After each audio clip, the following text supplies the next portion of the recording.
We warned all of you that June were all the big visitation weekends. Therefore, July was going to be the floodgates open and all the commits coming. And SEC football fans, I hope you're taking note because you can't blink an eye. The commits are coming. We got Blaine Gilmer on the line from Recruiting Every Second. This is one of the best resources we have to talk SEC recruiting. Blaine, how you doing tonight?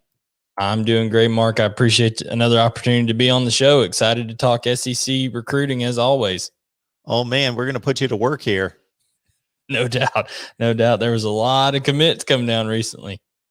And I know that Nick Saban can't wait to get this guy to work, but obviously it's going to be about a year and a half away. But still, Jeremiah Alexander is rated by some services as the best edge rusher in the country. And he's made a pretty typical decision here. Coming out of the state of Alabama, Alabaster, Alabama, as again the top-rated player at his position, a top 15 player in the country, goes with the Tide over Clemson. Yeah, absolutely. Jeremiah Alexander, he was once committed to Alabama before decommitted. Once that happened, everybody thought that Georgia was going to be the place that he would kind of go and end up at. Georgia was really hot and heavy after Alexander for a while.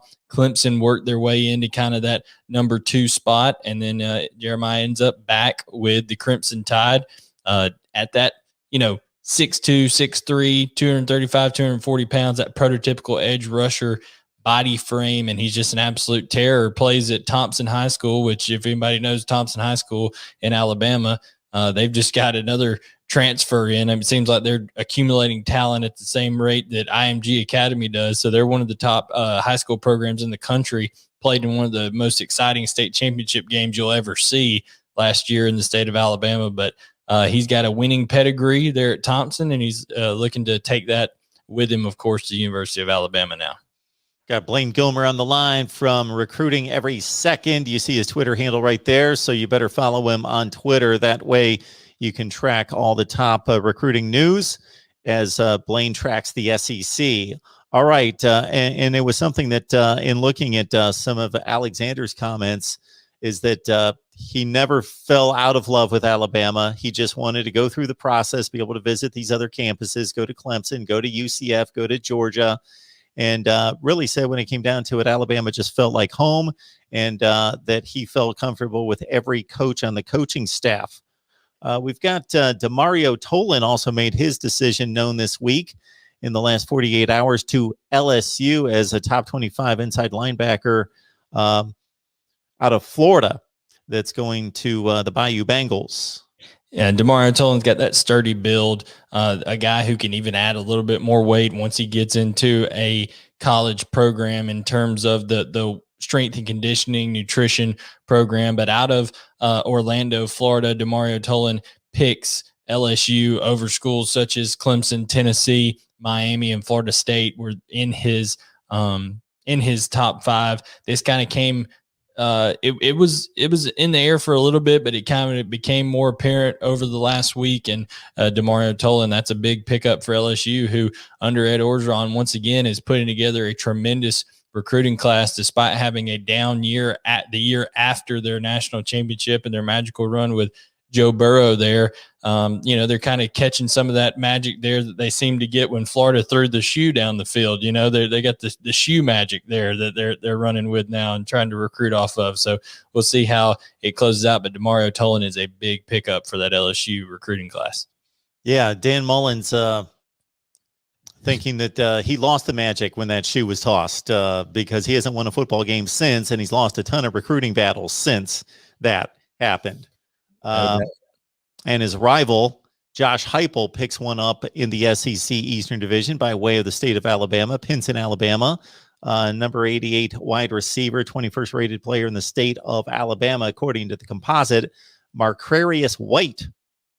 Marquarious White is really a smaller type receiver, a very explosive playmaker. He's only about 155, 160 pounds soaking wet. But when you talk about Marquarious White, you're talking about someone who Georgia and Auburn tried to get in on late out of the Pinson, Alabama area, the Clay Chalkville High School. So this is a player who is, like I said, explosive, someone who is going to fit perfectly into that high-flying system that Josh Heupel is trying to bring. Mark, you and I have talked about Tennessee before. They're not going to be that typical program under Josh Heupel that tries to cover up a lack of talent by being conservative. They're just going to put the pedal to the metal and try to see how fast they can go. So Marquarious White will fit great into that, into year 2 of Josh Heupel's tenure there at Tennessee. White caught 44 passes playing high school football in 2020 with 13 touchdowns. We know that Smoke Monday is one of the best safeties in the SEC. Caleb Wooden is one of the best safeties in high school football, playing down there in Lawrenceville, Georgia, fairly close to Atlanta.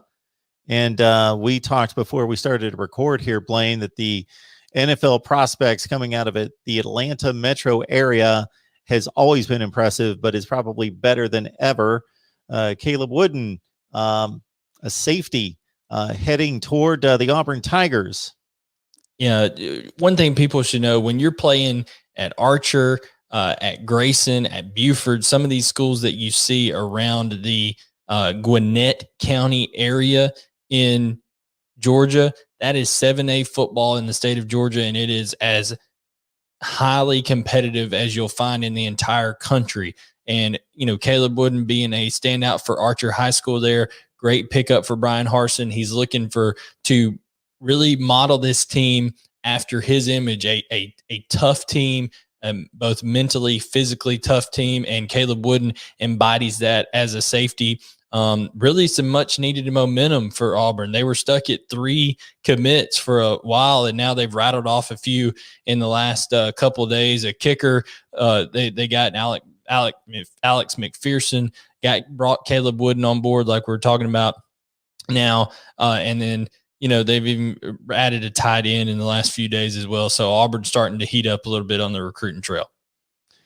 Please check out Blaine's work at bgilmer18 on Twitter, and then you can follow him to his podcast, Recruiting Every Second. What have you had in store for us there recently, Blaine? Recently, I talked to Adam Gorney, who is the national recruiting director for Rivals and Yahoo Sports. We talked about the impact of NIL on recruiting, how it's going to change certain things in terms of, let's say programs like Kentucky and Ole Miss, teams that are on the verge of, trying to knock into that first tier, who are talented teams. Now, maybe a young man who could go to a Georgia or Alabama and be a depth piece for a couple years, a special teams player.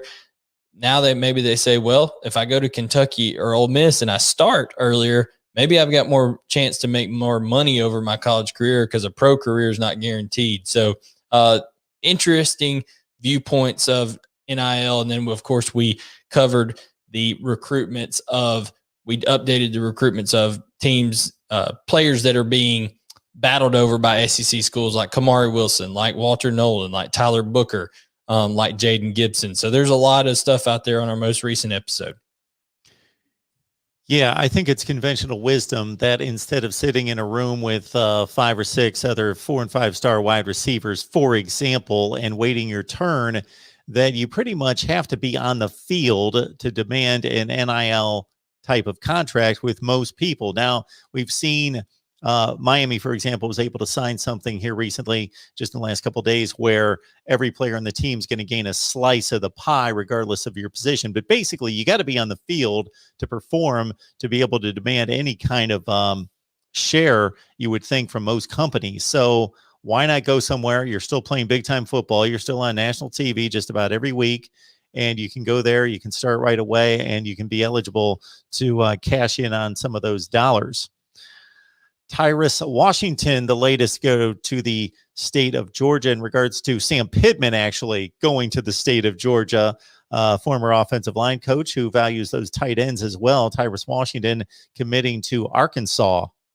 Yeah, Tyrus Washington is a guy that a lot of people were extremely excited about when Arkansas picked up this commitment. One, because Sam Pittman, like you said, is capitalizing on his relationships inside the state of Georgia there, something that Sam Pittman will look to do a lot during his tenure there at Arkansas.